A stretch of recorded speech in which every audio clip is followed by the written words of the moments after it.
Hello, everyone. This is Ellie with the Got Your Back podcast. Today, we're doing part 5 of our series on anxiety, and we're going to be focusing on judgment today. Judgment is a thing that we've all experienced in our lives, how it affects your ability to form relationships and connect with people. We're going to cover what is judgment, we're going to talk about why it matters, and then we're going to talk about some alternative ways of approaching judgment. We're going to be focusing a lot on our personal experiences with judgment, our learnings about it. So I'm Ellie.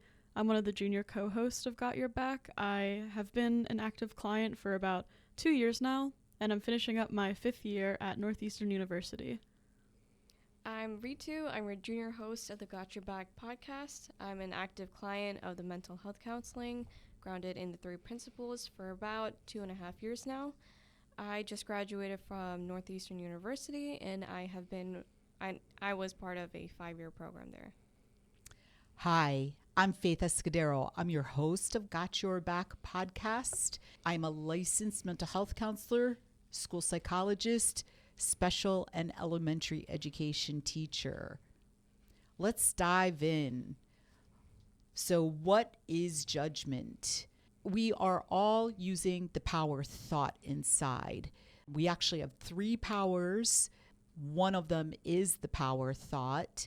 Whenever you're thinking, you're using the power called thought, and it's actually the ability to create. The opposite of that would be psychological listening, which we do talk about throughout the podcast, which you really want to understand that at greater levels. When we're thinking, when we're using the power called thought, there's basically 2 ways to use it. One is to say you like something or you don't like something. Something is good or something is bad. It's a very subjective way of using the power thought, and that's the simplicity of judgment itself. The opposite in live time, using the power thought, is using it where you're just experiencing something as is. You're understanding it as is. Here's an example. To use the power thought in an impersonal way, it could be, this is blue. And that's when you're seeing the objective facts about that thing. It's just simply what is. It is blue. The opposite way of using thought in that same circumstance would be, I like blue or I don't like blue. That's when one is using the power thought to subjectively judge the color blue. And that's seeing from the personal or a subjective level of understanding. Judgment by itself is not a bad thing. It's when we go around using it with less awareness, and we do it often, and then we develop mindsets in response to it. Do you want to give an example of judgment so that we can start digging in and looking at it in a more practical way? Mm-hmm. I have an example. I have naturally curly hair, and when I was in high school or just growing up in general, I did not like my curly hair. I didn't really invest much time into taking care of it. I would always straighten it, and the reason why I would straighten it is because I would keep thinking like, no one's gonna like my curly hair. I don't even like my curly hair. I hate my curly hair. I just did not appreciate my hair at all. And in a way, I was judging myself, but I was also judging the way my hair was naturally designed to be then. And then after learning about 3 principles, that's when I learned I'm really degrading myself. I'm degrading my hair. I'm not really appreciating what was naturally given to me. And the more I spent time into investing about the 3 principles and just the way that I was judging myself, I started to take care of myself better, and I started to appreciate the things that I naturally have. And as an end result, I usually wear my hair curly now. And it's just something that I appreciate, and I'm not judging that part of myself anymore then. That's a great example of judgment, Ritu. When we're using the power thought, we're creating ideas with it. You were innocently using your power thought from the personal, judge your hair, saying, I don't like it. The problem is this is her hair. This is what she's been given. By learning about how she was using thought, she could see more naturally in different ways. I could be experiencing my hair in different ways.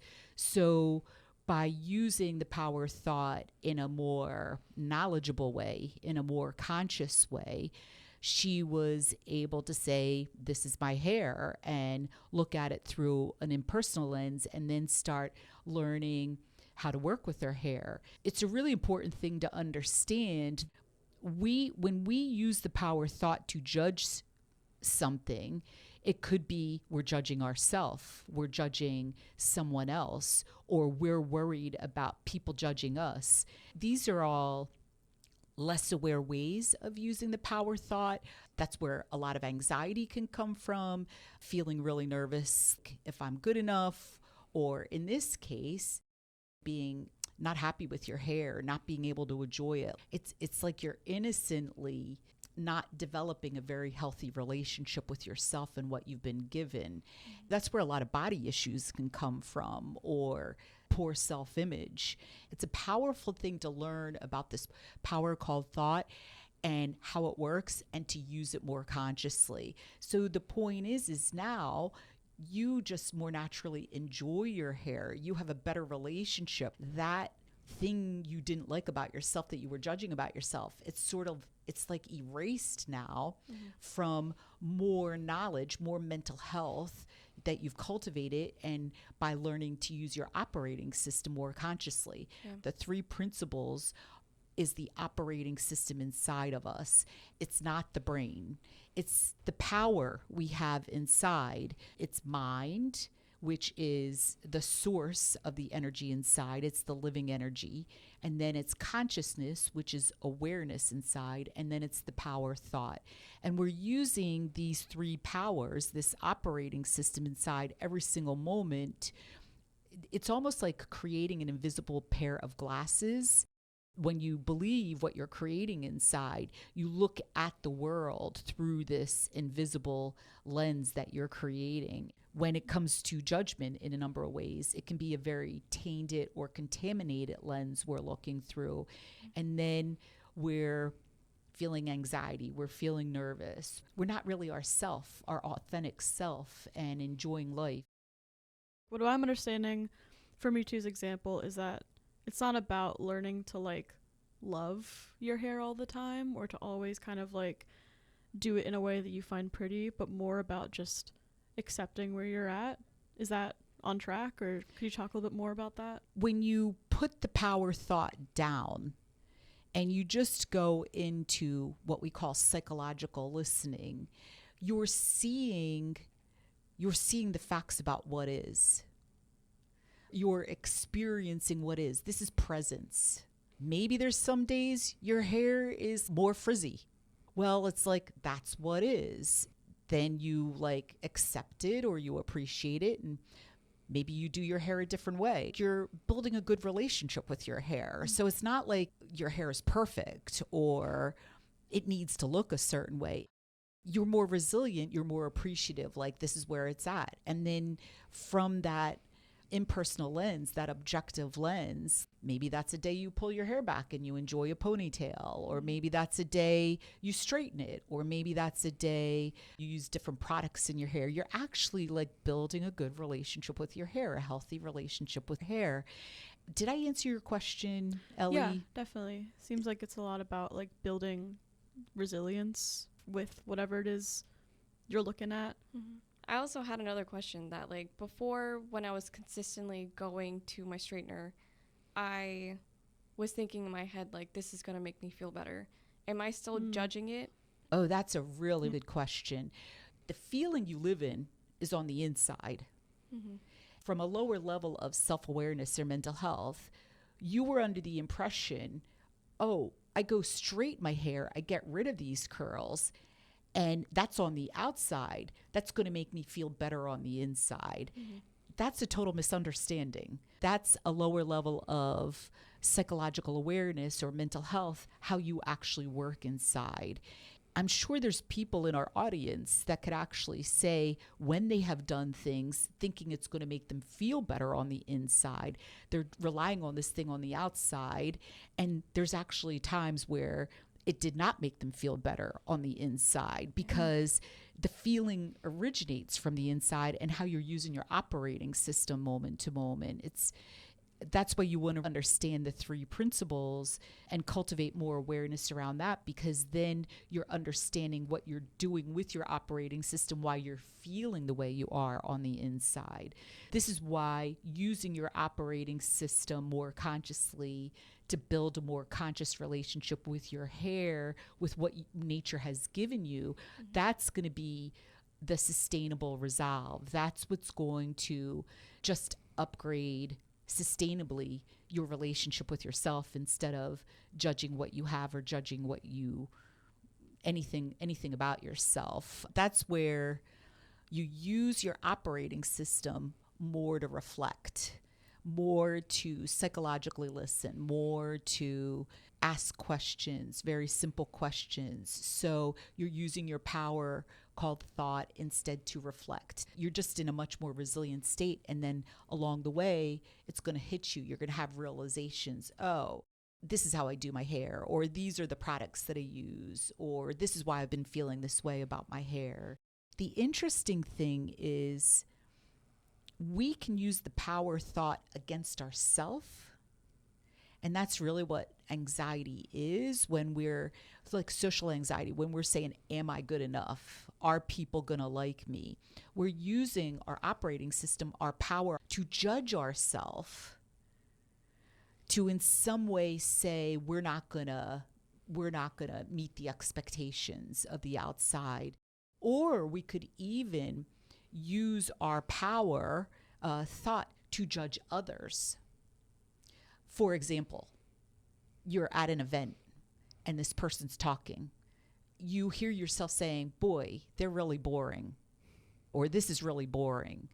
That too is another example of judgment. You're using your power called thought to arbitrarily make up in your head that this event is not good enough, or this person who's speaking is not good enough.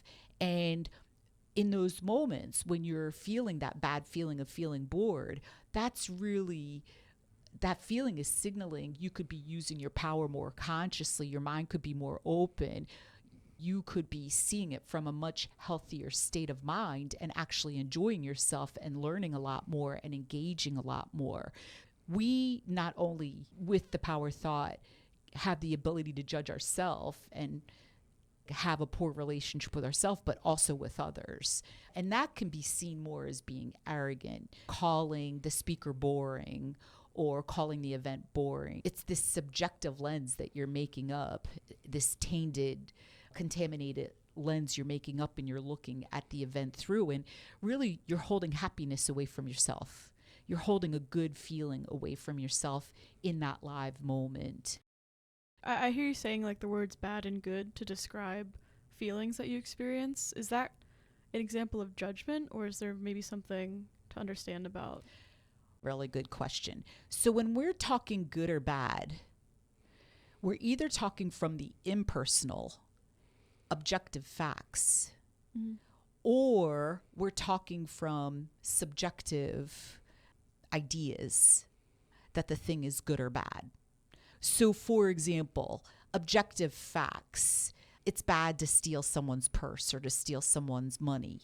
It's just what is. It's just what's true. Objective facts. It's bad to bully someone, to use your power to overpower them. So there's good and bad. It depends when you're using these words. It's depending on inside.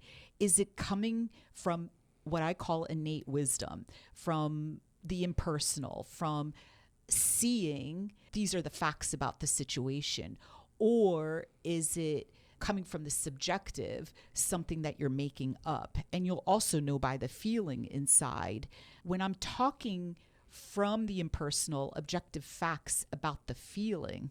So, for example, when I'm using the word good, I'm really talking about a secure feeling inside, a grounded feeling inside, a calm feeling inside. When I'm talking about a bad feeling inside from objective facts, I'm talking about an insecure feeling inside. I'm talking about a busy mind. I'm talking about, well, the best word I can use is insecure, a darker feeling, a heavier feeling. I'm really glad you brought that up. When we really listen with an open mind, our awareness grows, where we can tell when the person is speaking from objective facts and when they're speaking from subjective ideas, which an objective fact, it just is, and it's applicable to everybody in through enduring time. When we're talking about subjective, we're talking about it's something that is being made up by the person, a belief, an opinion. It could also be conventional wisdom, something that's popular within a generation or during a specific time. In Ritu's case, like the objective fact is just my hair is. It's not good My or hair bad. my hair is curly. Yeah, and the feeling is lighter because she's not judging her hair. She's not feeling like insecure about it, which would be a subjective idea. Right. So the way she's using her power thought, she's seeing clearly from facts, my hair is curly. And how she knows that is because she's in a grounded, calm feeling, a lighter feeling. That feeling is communicating. She's seeing, the way she's using her operating system, she's seeing objective facts in live time. And as is I have curly hair, or maybe my hair's more frizzy today, or maybe it's coming from just experiencing what is. Subjective would be, I hate my hair today. And you would know it because the feeling inside is heavier, darker, insecure. And it's actually a privilege to be able to use your operating system to come up with this stuff. Some people, that's how they've created fascinating novels, is they've used their operating system through imagination, and they've written these amazing novels. The difference is with good mental health, you more consciously understand what you're doing inside moment to moment. Mm-hmm. You're just more aware where the feeling is coming from, where the thoughts are coming from, where the experience is coming from inside. You're just able to be more resilient. It's basically increasing your self-awareness psychologically. When we're judging, it's understanding what happens when we judge. Number one, we're living in a less healthier feeling. Number two, understanding it's a subjective level of understanding, because whatever we're understanding, that's where our decisions and our actions are originating from. When you're understanding it's a subjective level of understanding, that's where you maybe will pause and not make any sudden or rash decisions. Like you'll take the steps inside to let your state of mind shift until you see more clearly and then make a decision. The problem is when we really believe in that subjective level of understanding as a fact, and then we start making decisions from it. And now we're starting to really get ourselves into something that's not favorable, or going to start heading down the wrong road where we're not going to be taking as good a care of ourselves. Can judgment affect your biology in any way? Really good question. So when you're using your operating system, your psychological operating system, the biology, our other part of ourself, they're almost like brother and sister, or sister and sister, or brother and brother, and they work together. And so when you're judging yourself, for example, just saying like, for example, a judgment could be, I'm really a failure. I just keep messing up at things, or I'm really stupid. Like all of that is judgment. You're basically saying with your power called thought, I'm not good enough. When that's happening, your biology is, number one, you're living in this heavier, darker feeling. Like it's almost like you have a black cloud over your head, but you're the one creating it innocently with your operating system, your power. Well, your biology, as you're living in this state, that's where parts of your body will tense up. That's where you don't just digest your food as well, like your stomach is in knots. That's where your breathing is more shallow or your heart rate is more elevated.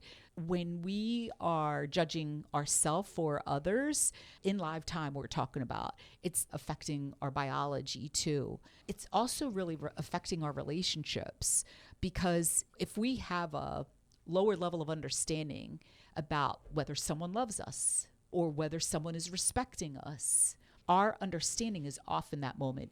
We could be maybe judging that they are really respecting us and loving us when the objective facts is they aren't. Or we could be from subjective saying they don't love us or they're not respecting us when they are. What happens is our decisions is coming from that level of understanding, and we're making mistakes in the relationship. That's where people can feel maybe stressed out, or maybe like later on, they can maybe, when the person's being honest with them, they could feel like they were lied to. Judgment can really throw a monkey wrench into relationships, a lot of misunderstanding. I did think it would be a good idea for us to get into respect today, but it's very simple. If you say you like this guy, you're really attracted to him, or you're really interested in him, or you have some kind of connection with this guy and you want to go further with it, it's important to, with an open mind, with psychological listening, be open to hearing what he has to say about it and to experience it as is, because you're going to make wiser decisions regarding it. Whether it could be maybe moving on to someone else who it's going to work more with, or he does really like you and you start getting really nervous and you start shutting down and not being able to have the conversation. That too is a form of judgment. To be able to understand how to have an open mind, use your operating system consciously, where you're experiencing as is the conversation of, do we go further, or is there anything really here of substance, or whether we both feel it's best to go forward. To listen and experience it as is, it's just going to be a win-win situation in the long run, and you're going to be more resilient. You're not going to be as all over the place or emotional within the conversation or after the conversation. I definitely have an experience where I was in a relationship where, this was before I started counseling, so I was in a much more unhealthy place, and there's definitely a lot of judgment in our relationship. Like, it would go from smallish things to, like, I did not like his music at the time. It was just like not a genre that I really resonated with a lot, or honestly just was kind of closed off to even experiencing. But then I was also judging, like, if he wanted to spend some time with his friends without me, I would kind of make up in my head, like, I would judge that behavior as not loving me, or just, like, not, like, he doesn't want to spend time with me. Like, he likes his friends more than me, like, kind of judging, I guess, like, what he was experiencing. And to really just simplify that, and I do want you to continue, but like a short little reprieve there, is you were basically saying in your head, it's not good, he's with his friends without me. You were subjectively making up, it's a bad thing. Yeah. I don't like it when he's with his friends and he's not with me. You were innocently giving it all this meaning, when using your mind more consciously, your power thought more consciously, you could go into reflection and say, well, what does that mean when he goes and spends time with his friends and not with me? Does that mean anything? Sincerely asking questions and reflecting, and then you can have some insights about it. Or even with an open mind, genuinely being interested, genuinely wanting to understand, you could go to him and you can say, why are you interested in seeing your friends now and me not joining you? Like, please, like, tell me, I want to understand. And what you're doing is you're from that objective level of awareness, from the impersonal, you're starting to navigate your relationship more consciously. You're starting to understand each other more and connect more and work through things. So it really opens up a lot of doors within the relationship. But in those moments, you would feel distressed inside. You would not feel good enough. And then it would put a lot of pressure on him and on the relationship. And it was actually the relationship was going in the wrong direction. He probably felt the pressure from you or probably caused more problems within the relationship. So, I mean, and it's that simple. In those moments, you were using your power thought to arbitrarily judge, this is a bad thing. He doesn't want to be with me. And how you know it was the bad feeling you were living in, the insecure feeling, the troubled feeling you were living in. But please go on. Yeah, I was just really going to say, like, even the stuff like not liking his music and kind of giving him a hard time whenever he wanted to, you know, like listen to this music or introduce me to something. Like I could definitely feel, and I received like feedback from him about this a little bit, but like I could just feel the connection between us was struggling.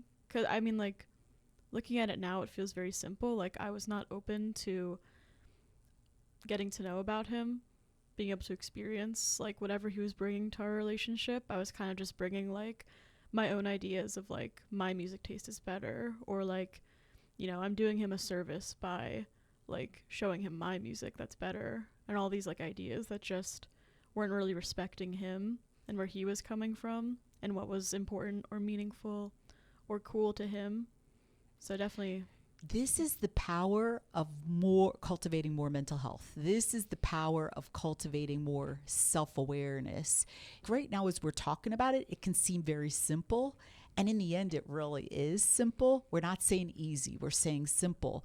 But this is the power of knowledge. This is the power of learning, because you've put a lot of work into cultivating this mental health. This has been 2 years of a lot of very committed work for you to do. Before learning this knowledge, you had no idea of this stuff. It was not on the radar screen for you at all. yeah. That's the power of having an inner knowing that you need help, which that is a brave thing, to be aware that you need help and to go seek the help and then really invest in the help, which it's assistance in getting to know your authentic self, how you really work inside, what you're really capable of. It's some of the most practical, relevant work that you can do, because it's the foundation of your life and your relationships, whether it's your relationship with yourself, your relationship with personal relationship, a professional relationship, whether it's a relationship with money or time or your body or your biological health. Mental health is the foundation of our life. And here's the thing, every human being is using their operating system every single moment from birth to death to experience this life, to navigate their life, to every moment. It's coming from how you're using your operating system. And these are leading edge facts that have only been recently uncovered in the last few decades. So to be able, number one, to have the opportunity to learn this, that's a privilege that this science has been uncovered. But also to be able to understand yourself more and how you work so that you can just naturally enjoy things more and cultivate healthier relationships. It's just really, really worth it. So we are not talking about strategies or tools. Eliminate that from your mind right now. We are talking about universal knowledge. It can only be cultivated, and that too is a way of using your mind. So the difference you see now in your relationship, like, do you have a relationship now? Is it different than that relationship? How is it with the 2 years of mental health you've cultivated in this understanding? Yeah, I definitely feel like I'm in another relationship right now, and that's definitely different. But I do think what's interesting is that, like, I feel like all of my relationships are different. Like, I've just been a lot more open to experiencing things. Like, you know, like when I'm with my friends and someone wants to do something like go to candlepin bowling, which is like a big thing in Boston, I understand. You know, like instead of just thinking like, oh, that's boring, I don't want to do that. Instead, I'm just a lot more open to experiencing it when like in the past with that relationship, like I also had judgments about like what a fun date night was. And usually it was very like go to a movie, make dinner, and that was kind of it. I was pretty limited. But now it's like if there's a cool thing happening in the city, even if it's not something that's really something that I'm familiar with, I'm just a lot more open to doing it. And I feel like it's just a lot more of an opportunity to connect with people and just experience something with them. And if it's something that they like, it's being able to kind of check that out and sort of have that moment with them where like we're both experiencing something that is meaningful to them. So there can be this idea of being happy, or seeking happiness. And really with this understanding, what it boils down to is the level of consciousness that you're living at. What I'm really talking about is the level of mental health you're living at, the level of self-awareness you're living at, the level of psychological awareness you're living at.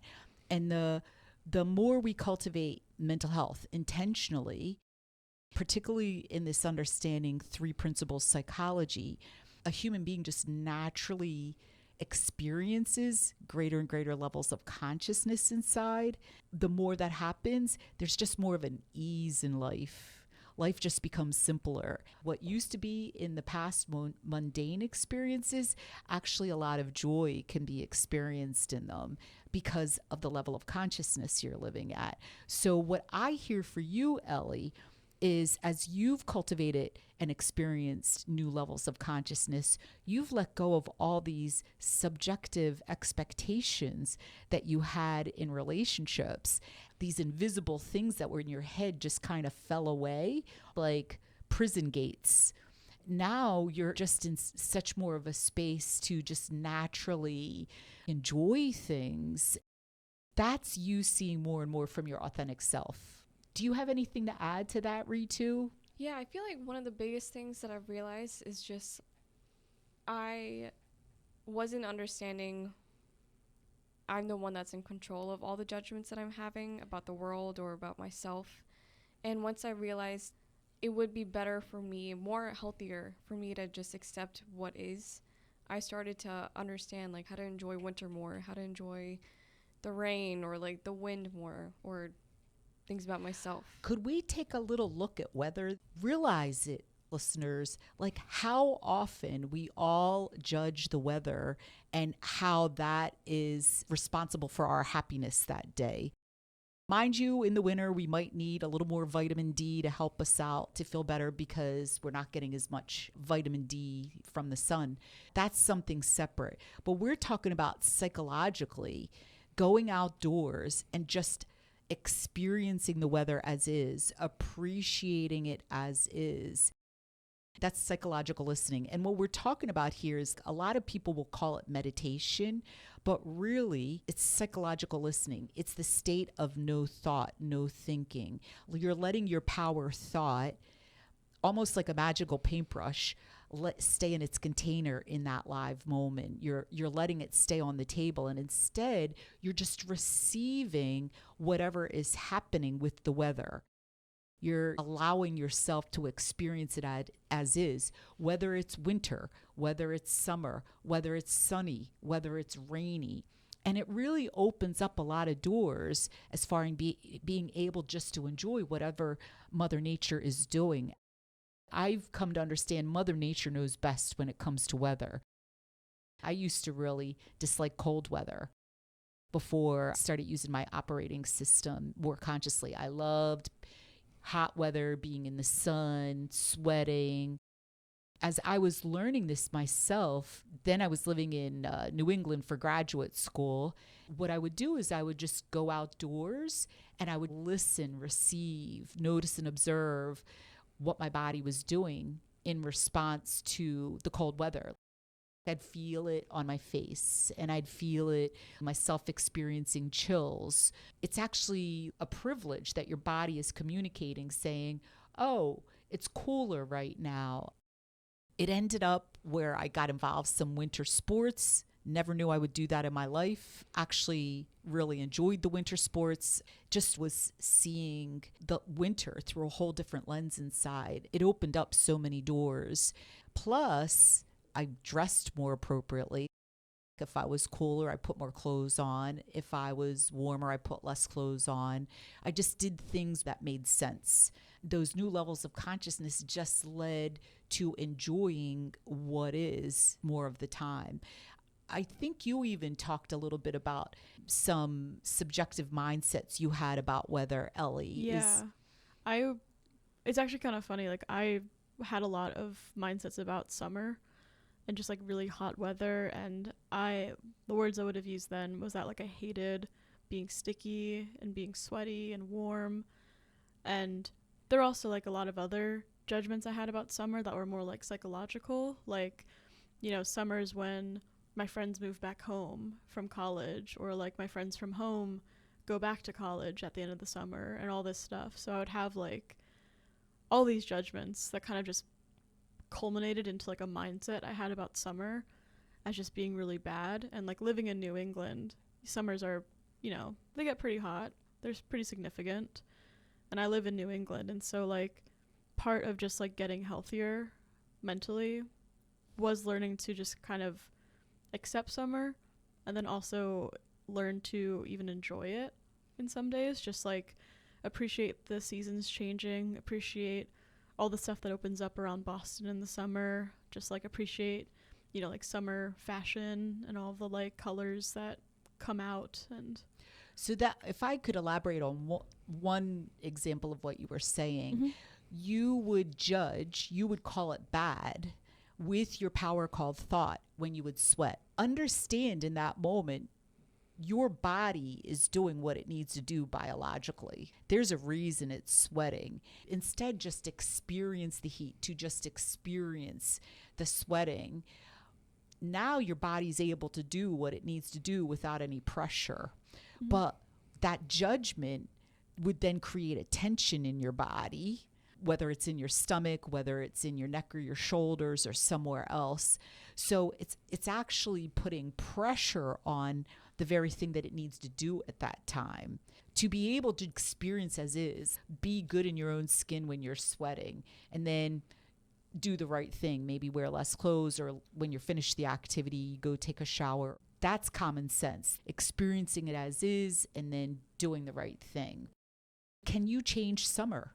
Can you change nature? To have thinking about it, you're creating this dark, bad, insecure feeling inside about something that just is. Doesn't it make a lot more sense to learn how to use your mind more consciously? Learn from inside how to enjoy these things more, how to experience them as is. Yeah. So it makes sense to start talking about what is the flip side of judgment. It's important to understand a psychological habit such as judgment, a conditioned habit, a less aware habit with the operating system inside, such as judgment. But it also makes sense to start talking about the flip side of that. In live time, what could I be doing instead of judging? To introduce it, like there's many states of mind that one can choose, probably infinite states of mind. But some examples of opposite states of mind would be respect, curiosity, compassion, gratitude, humility. Now, I'm using words to point to states of mind, but there are steps behind those states of mind to understand them, to live them naturally. And those will be in future podcasts. But today what we're going to focus on is just respect.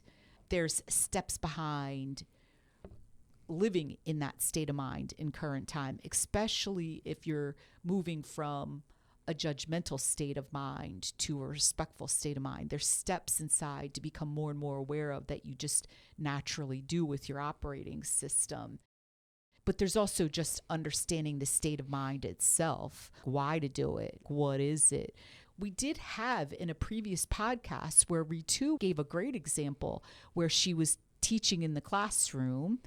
And do you want to refresh our memory a little bit, Ritu? Yeah, so I have been, for the past couple of months, I've been a teacher that teaches computer science to high school students. And there was this one time where I was sitting with a student and I was trying to help them understand some sort of coding problem. And I couldn't really figure it out myself. And there was this other student who was sitting kind of like across the room, and they were kind of like shouting out the answers. They were like, try this out, do this, do this. And in my head, when the student was like interfering with the conversation, I started to get a little pissed off with it. I started to get frustrated, and I started to think like, why does the student think that they can just do this? Like, this is my classroom. They should not be allowed to be doing this. I could just feel how tense I was getting in my head and how much like fire inside of me was building up. But then once I started to notice how frustrated I was getting, I quickly like shifted gears, and I was like, I think it's time for me to slow down. I need to be a little bit patient right now.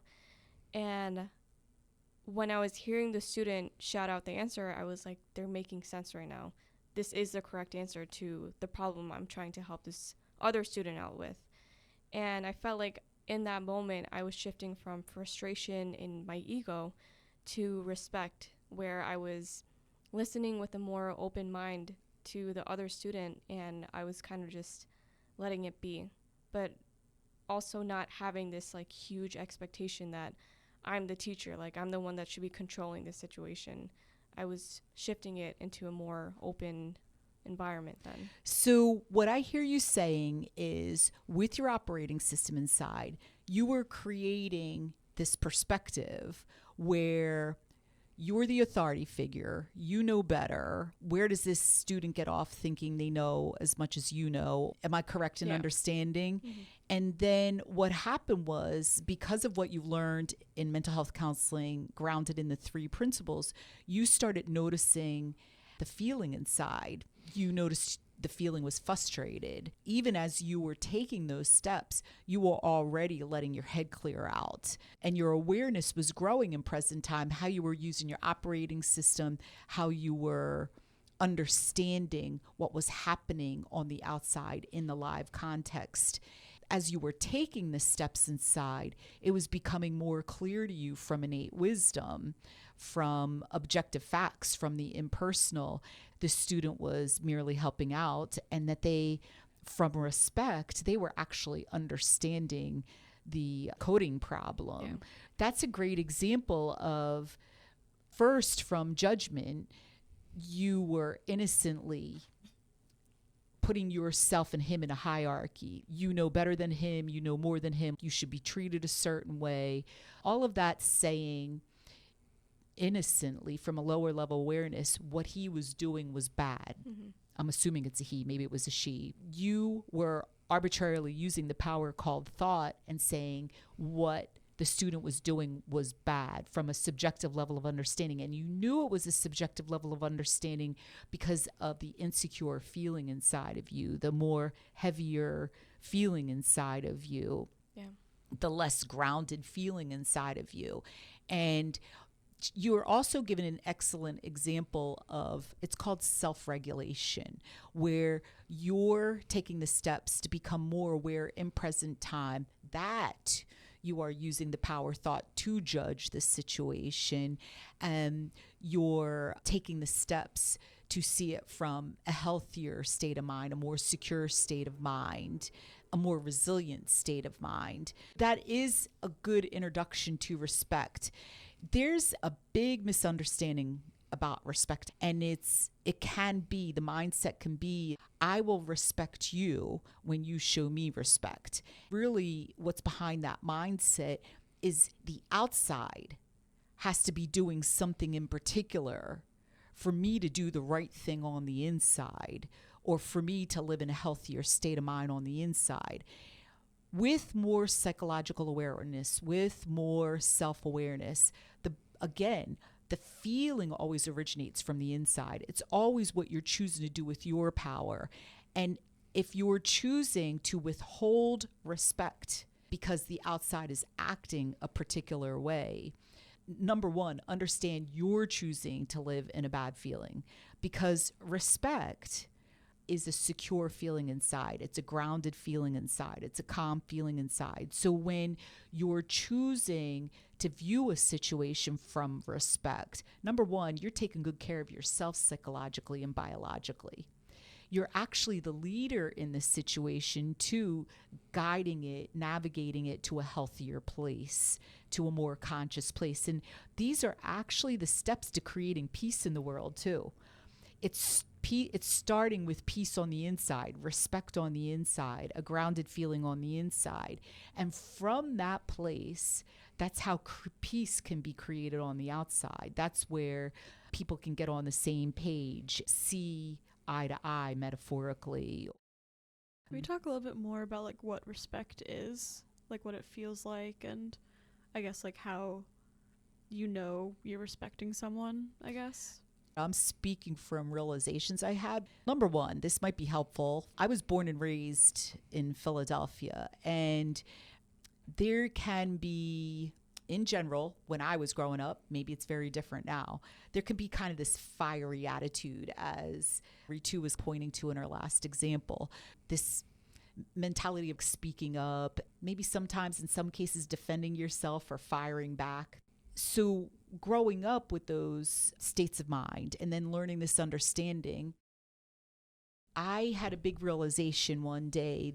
Respect is really about the feeling you're living in, and it's really about the choices you're making with your operating system.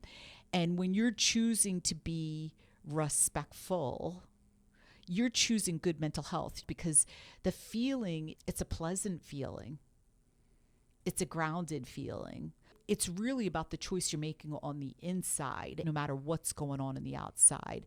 And I can give you a great example of when the outside was less than optimal. And because of the awareness that I developed, I was able to do this state of mind. And a lot of it came from, as you had pointed out, Ritu, listening on the inside when I was getting fired up, reflecting, which we're going to get into, a very important way of using the operating system inside. And I'd have these realizations in live time when I wasn't being respectful, really what I was choosing. I do a lot of riding my bike to get from one place to the other. I currently live in the city of Boston. I really love using my bike, getting from one place to the other. So I was going to a doctor's appointment.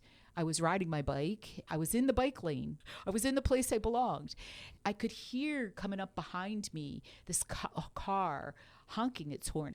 So as I'm listening with an open state of mind, I just had this feeling I should move off of the road, because the way the horn was being honked, there was some kind of problem happening, and it was just best to move out of the way. The car's at a red light. They're cursing profusely outside of their window at me, the bike rider, in the bike lane.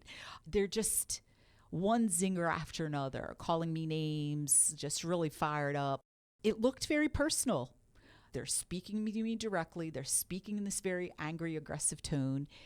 But with an open, resilient state of mind, from respect, from greater levels of consciousness that I cultivated, I could just see they were not in a good state. It really had nothing to do with me, even though their language, they were looking at me, they were yelling at me, they were obviously saying things directed at me. I could just see that inside they were not in a good state. From respect, I told the driver, you really need to calm down. You're either going to have a heart attack or you're going to crash the car. It's really important for you to calm down. I was seeing their humanity. I was seeing this is not personal. This is a state they're living in. And that's the beauty of using your operating system, seeing from the impersonal, seeing from innate wisdom, seeing the facts. It was clear to me what was going on. I chose to still see the value in the human being. I was actually concerned about the human being, because the human being was obviously very, very troubled. I don't know if it was a temporary state. I don't know if it was more a long-term state. It's very different. Taking it personally is using your operating system to innocently judge the situation and somehow say you're not being treated right or being treated fairly. Because of the mental health I cultivated, I saw that it really had nothing to do about me at all. It had to do with whatever was going on inside of him, and he was lashing out in those moments. I also did say to him directly, you really need to be more respectful.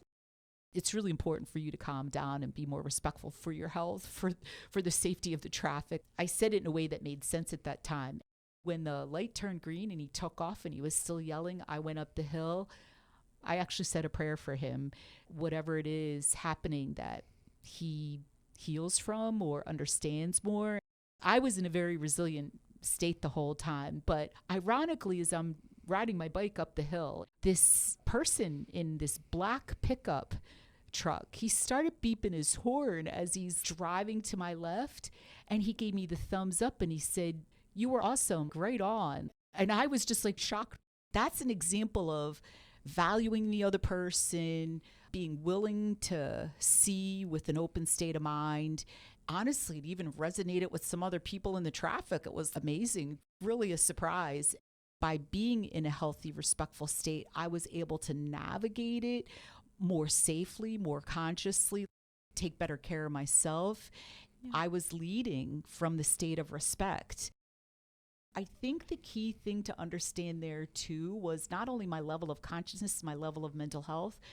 A big part of the intersection between judgment and respect is seeing the humanity in others, being open to seeing the humanity in others, understanding that the person next to you is just as valuable as you are. It's the willingness to understand the other person. It's the desire to understand, not even the other person, what's going on here right now. Instead of going into thinking, it's the desire to understand what is happening right now with a really open state of mind. Also, the willingness to possibly be wrong, or the willingness to maybe there's more to understand than I understand right now. It's like a bridge going from a more personal, subjective state of mind to a healthier state of mind, a more objective, impersonal state of mind, seeing from innate wisdom inside. Yeah, I think it's really interesting how simple it is, because I think in conventional wisdom, people say, like, you know, to respect yourself, you need to, like, defend yourself. So, like, in that moment, maybe you could see, like, fighting with that guy as, like, standing up for yourself and respecting yourself. Respect is doing what someone tells you to do and not really thinking about it and just going along with it. Standing up for yourself is really about, are you coming from insecurity when you're standing up for yourself, or are you coming from security when you're standing up for yourself? And trust me, standing up for yourself from a secure state of mind, a grounded state of mind, is way more powerful. And I'm sure you've even read stories or experienced yourself. Even when you said, the other example you said, going along with someone because of just like not thinking about it, like just because they said to. Or yeah, what you're really talking about right now is, are you being obedient, or are you making conscious decisions right there in that moment? Some of these sayings that exist out there, there's so much more to understand about it. If I would have come from an insecure state of mind, a personal state of mind, yeah, I would have probably started defending myself and yelling at him and gotten in a fight with him. And when those things happen, they're not effective at all. Number one, you're all worked up. You're living in this poor mental health. You're totally stressed out. This other guy, who knows what he's thinking or feeling, he's temporarily in your life. When you're standing up for yourself from security, from clarity, from using your mind consciously, you're grounded inside, you're good.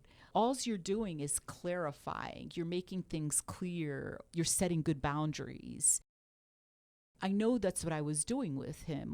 I could see the man was really troubled. That I even got feedback from another driver on the road, beeping his horn and saying, like, right on. That indicates how powerful that is, standing up for yourself from respect, from a secure state of mind, a calm state of mind. it's not really the behavior that matters, the talking, the yelling, the driving, the running off. It's really about where is the behavior coming from inside? How are we using our operating system inside when we're doing the behavior? Is it coming from insecurity or is it coming from clarity? Is it coming from a subjective level of understanding or is it coming from an objective level of understanding? It's not really about the behavior. It's always about where is the behavior originating from? Where is the decision originating from inside? Can you talk a little bit about the difference between ego and respect? Ego when you're defending yourself versus coming from respect and trying to understand. I think that's a really good question. When we're coming from ego, ego is a thing. Ego is not an entity. It's a way of using the operating system inside. So when we're using the power thought where it's a lot of I thoughts or me thoughts, how dare you speak to me this way? Or this is the way I think it should be done. Or it's a lot of I or me thoughts. For example, am I good enough? When we're talking about respect, there is no I or me psychologically. There's just a we. There's an us. It's more selfless. Number one, when we talk about these things, it's really important to stay focused on understanding it inside, applying it inside. There can be this confusion of wanting the outside to do it, or the outside to figure it out, or for the outside to do it to you. Understand, until you learn this yourself, it makes it less likely you can do it for yourself. And that's what's most important, is understanding it on the inside at greater and greater levels and being able to do it for yourself on the inside, because that really puts you in the driver's seat of your life and each circumstance you're in. When we're talking about ego and respect, we're talking about you really want to understand this from the inside. When am I seeing from ego? When am I seeing from respect? What is the difference and why does it matter? Ego is a thing, but it's not what people have been thinking. It's not like your heart or a brain. Ego is a way of using the power called thought. It is that simple. In live time, when we're invested in a lot of I thoughts or me thoughts, we're starting to see from ego. And what it naturally does is it creates a hierarchy in the power dynamic between yourself and the other people you're working with, or the other person you're working with. So for example, Ellie spoke earlier about her previous boyfriend. She would say she didn't like his music. Her music was better. From an ego point, she was saying, I, me, my music, it's a hierarchy, is much better than your music. She's coming from this subjective level of awareness, this opinion, this belief. Her boyfriend's music was less than. Ego creates this invisible hierarchy where it's like, I'm better than you. What I'm thinking and doing is better than you. What I'm thinking and doing is more relevant, more important than what you're thinking or doing. That is a way of using the operating system inside, specifically the power thought, which is actually the opposite of respect.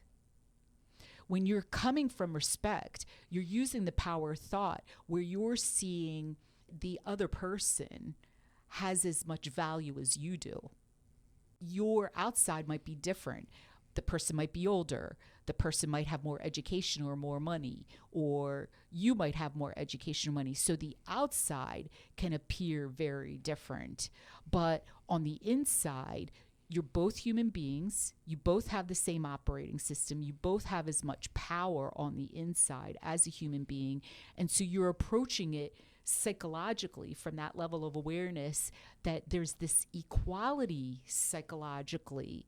And when we're talking psychologically, it's very invisible. Like we're talking about connecting with another human being or listening to another human being. Respect is whatever they have to say or do. It has value. And it's understanding what is the value in what they're saying. It's having an open mind and saying, I really want to understand. what you're saying or what's going on with you. Respect, number one, it's starting on the inside. You're living in this really healthy feeling. You're living in this healthy state of mind. So you're being really good to yourself, and you're creating a healthy relationship with yourself. But then it's almost like the feeling or the vibe, you're laying out metaphorically the carpet of friendship, or the carpet of camaraderie, or getting on the same page. It's really, really powerful. Number one, people feel it. Like, even though that guy in the car was really worked up and he was really angry, at some level, he was feeling the respect that was coming from within me as I spoke to him. The thing is understanding those moments, he couldn't make me feel bad. I could only make myself feel bad with my operating system. If I would have started using my operating system to feel bad, then I'm actually empowering his ways of being. I'm actually letting them affect me. That's really powerful to understand from higher levels of consciousness, that man yelling at me, he has no say or control over how I feel or think. It's all about how I'm using my operating system. You can feel it when you do it. It feels very powerful. That it's coming from inside. You're very resilient. You're grounded inside. It's like being maybe on a horse, and no matter how much that horse jumps around, you don't fall off. That's respect. That's resilience. That's coming from respecting the horse's ability to jump around, and you're doing your own separate thing. You're staying in the seat. You're more focused on how you're navigating it or what's going on the inside. What's most telling is, number one, what habits are you developing with your operating system inside? What relationship are you developing with yourself? That goes a way longer than some temporary experiences you have here or there with even your husband. You're not with your husband 24/7. You're with your husband sometimes. Your relationship is with yourself and how you're using your mind 24/7. Respect is really understanding. You realize that you are as valuable, you are as powerful on the inside as the person next to you. Yeah. Whoever they are, you see from the inside, they have value. They're a human being, right? And it's only with our operating system and the power called thought that we can create these hierarchies based on the outside. Oh, that person has more money. Oh, that person's prettier than me. Oh, that person has more friends. But we're making that up on the inside with our power called thought. That's all subjective levels of understanding. So are we using our operating system where we're focused on the outside, or are we using our operating system where we're focused on the inside? And it's always about understanding and using your own power more consciously. And that's your operating system on the inside, mind, consciousness, and thought. It's all power. We're really, really glad that you joined us today during this podcast, part 5 of our anxiety series, and we've been talking about judgment. It's really important to understand judgment at greater and greater levels because it results in a lot of anxiety or social anxiety or poor mental health. Because it's such an important topic, we are going to do part 2 of judgment for podcast number 6. We're going to go even deeper into some really relevant topics. I'm your host of Got Your Back podcast, Faith Escudero. I'm one of your junior co-hosts, Ellie. And I'm your other junior host, Ritu. Our next podcast, we're going to get into some really interesting and relevant topics just from our personal experience. Things like judging medical information or judging the way that people learn and how they think, and learning to view those things as differences, but not things that make you stupid or incapable or any of those other judgments. Every single one of us at some point in our life is going to go through some kind of medical possible crisis or confusion, whether it's with a family member or whether it's with ourselves. To learn to use our mind consciously during it makes all the difference in the world versus going into judgment, Huge difference. So it is so worth your time coming back, especially if you're going through something or one of your loved ones is going through something medically. And also this whole idea of being stupid or smart enough, really another important area to dig deep into as far as judgment. Really glad you brought that up, Ellie. It will be an important conversation. Looking forward to the next time you join us. Until then, bye for now.